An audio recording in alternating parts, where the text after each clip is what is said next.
আবারও বাংলা ধারাবাহিকে বিদায় জানালো খুবই জনপ্রিয় একজন অভিনেত্রী।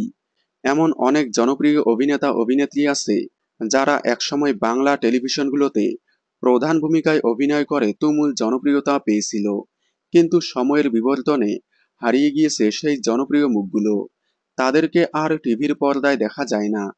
কেউ বাংলাকে বিদায় জানিয়ে হিন্দি ধারাবাহিকে কাজ করছে, আবার কেউ একেবারেই টেলিভিশনের পর্দাকে বিদায় জানিয়েছে। সম্প্রতি অভিনেত্রী মিশমি দাস হঠাৎ করেই বাংলা ধারাবাহিক ছেড়ে মুম্বাইয়ে পাড়ি জমালেন। এবার তেমনই এক জনপ্রিয় অভিনেত্রী বাংলা ধারাবাহিককে বিদায় জানিয়ে হিন্দি ধারাবাহিকে চলে গেলেন। কথা হচ্ছে জনপ্রিয় অভিনেত্রী আয়েন্দ্রি রয়কে নিয়ে, যাকে অসংখ্য জনপ্রিয় ধারাবাহিকে দেখা গিয়েছিল। আলতাফরিং, ফুলকি, গীতা এলএলবি সহ বেশ কয়েকটি ধারাবাহিকে অভিনয় করেছেন তিনি। তবে এবার তিনি বাংলা ধারাবাহিককে বিদায় জানিয়ে মুম্বাইয়ের এক নতুন কাজের অফার গ্রহণ করেছেন। তাহলে কি একেবারেই বাংলা ধারাবাহিকে দেখা যাবে না তাকে? আসলে মুম্বাইয়ের প্রজেক্ট শেষ হলে আবারও বাংলা ধারাবাহিকে ফিরবেন তিনি। আয়েন্দ্রি রয়কে আপনাদের কেমন লাগে কমেন্টে জানাবেন।